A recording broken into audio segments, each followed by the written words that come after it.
Okay, this reading is for Gemini, and this is going to be starting on the new moon of March, which was March 21st, carried through the eclipse of April till about April 25th reading. This is going to be probably more specific than some of the other readings that I'm doing. So it's a general reading for Gemini. So if you are not in a situation where you've recently gone through some kind of breakup, it may not be your reading, or some kind of disappointment. There's a couple things that I want to point out on this reading. For one, you've got the breakup card, or the heartbreak card, 3 different times. The Tower jumped out at me as I was shuffling. I put it back in, and it came back out again and in another deck. Also, the 9 of Pentacles has shown up about 3 times. So let's get started. We're going to start with so everybody at the new moon of March would have been feeling a really big push. This would have been around March 21st, give or take a week. So I wanted to first asked, what was your push about? What's helping or hurting you?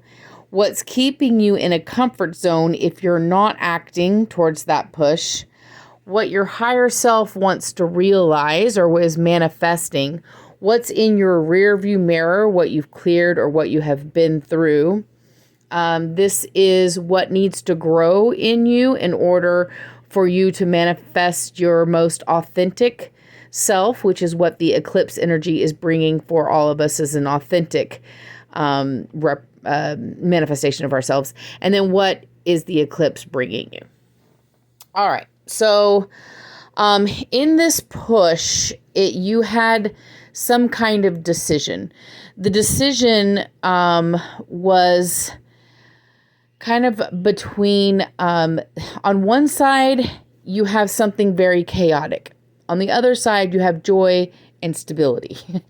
You had one thing that was pushing you is you do have some kind of opportunity, and this would be in work specifically, or a project that you have, something that sparks your interest.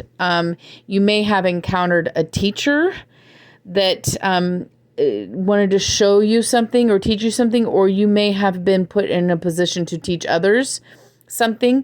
It was some kind of recent new project that could be bringing you some more money, or it could be adding on to your work skills, something like that. But it came kind of like juxtaposed, I think that's a word, to this like heartbreak.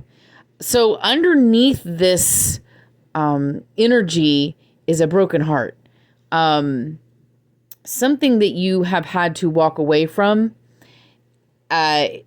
which is, this is the energy that's why I say this reading might be extremely specific.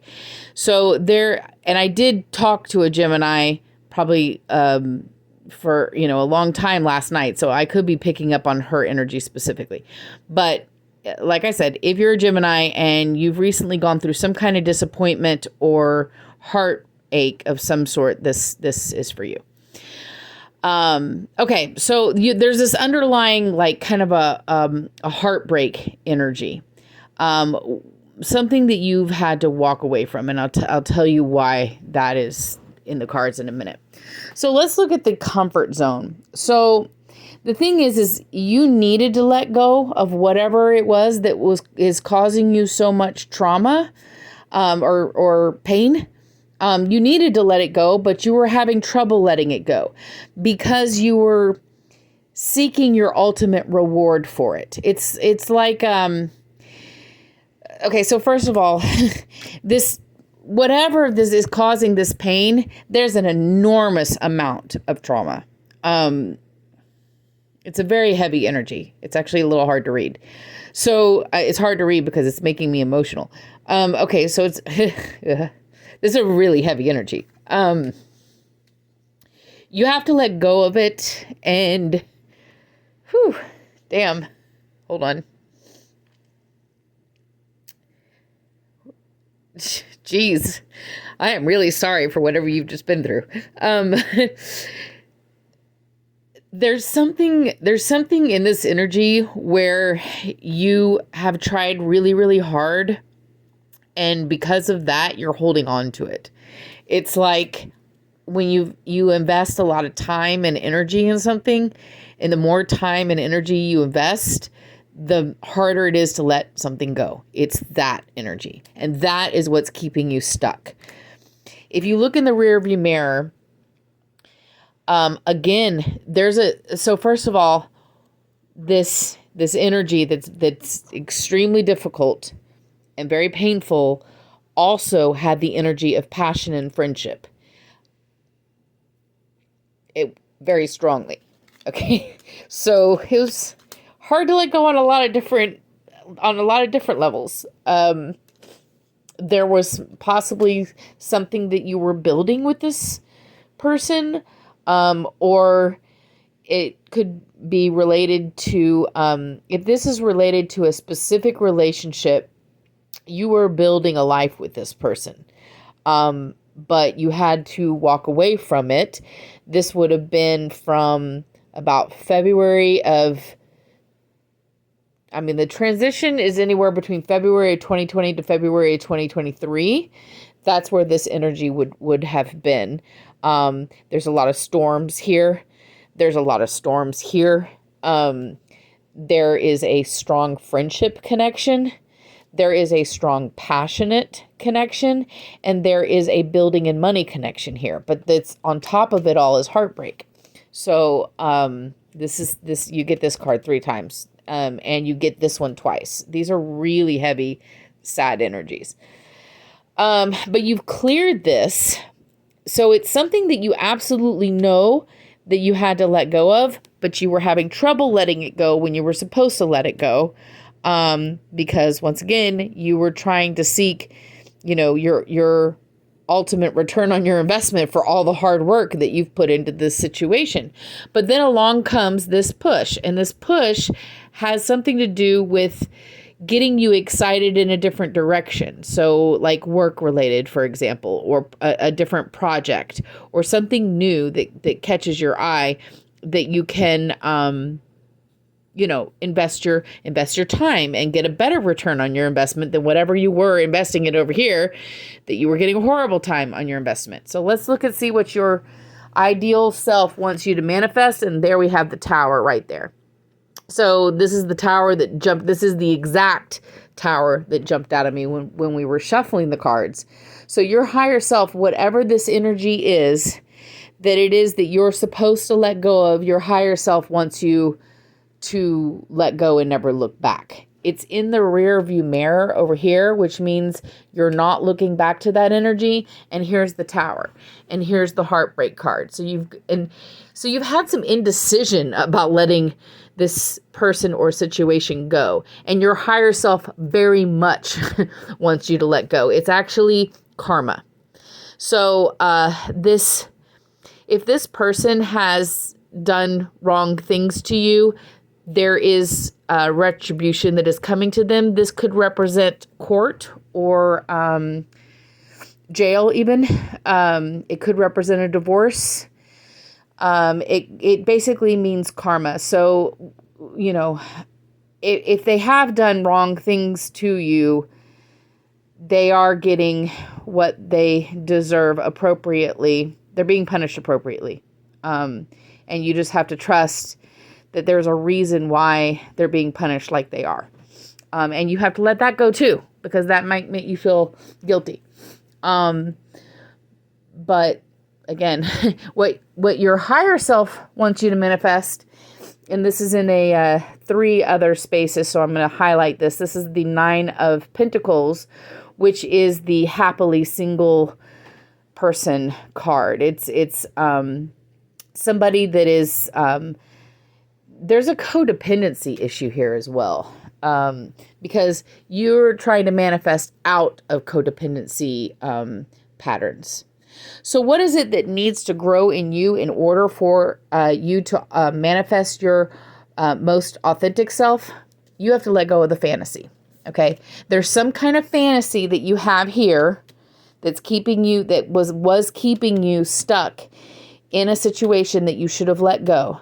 Some kind of fantasy that you have to let go of, because part of what the eclipse energy is bringing to us is if we are living a lie in any kind of way, that's going to be highlighted in this eclipse. So here you have the 9 of Pentacles again. Okay. So this is the single happy person card, making, your own success and doing things on your own, not relying on other people. This is an anti-codependency. This is fantasy. So you have to let go of the fantasy, and you have to protect yourself. Both of these, this is interesting. Okay, so this card is also played out here in the 5 of Cups, which means loneliness and isolation and all that. But you've got this one on top of it. So you need to, it's a protection of yourself. You need to protect yourself from whatever this situation was. And don't go back to this situation. This is in the rear view mirror selection. And while, yes, there's a strong friendship here, there's a strong passion here, but there's also storms. There's also heartbreak.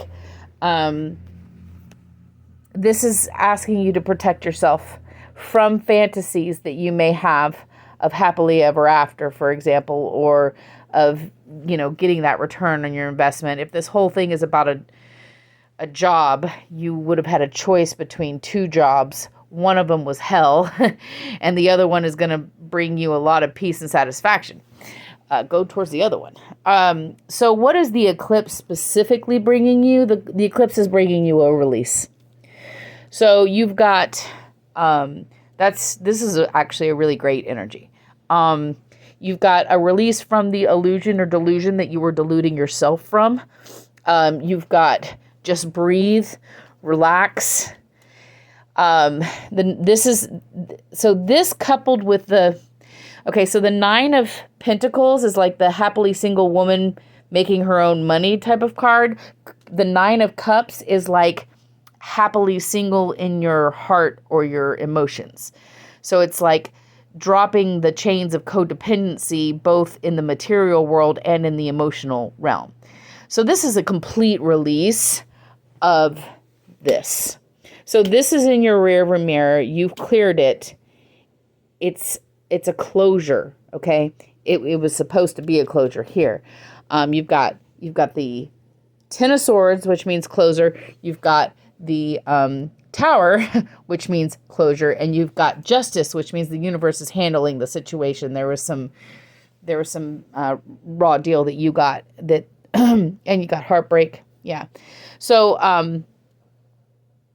the eclipse is bringing you a release of all that energy. Cutting cords. That's what's happening. You're cutting cords. You're cutting cords from this person or this situation. And the universe is bringing you other opportunities, just in general, not necessarily for love, but just different energies that you can invest your time in. That's kind of what this push is too, that this helped you. This helped you move on from the situation because you got a new energy to invest your time in, some kind of project where you can put your focus. Well, Gemini, you've been through a lot. That was a tough read for me. That was a heavy energy. I'm glad that the end of April is super awesome and very zen and releasing for you. If you want more clarification, you can email me.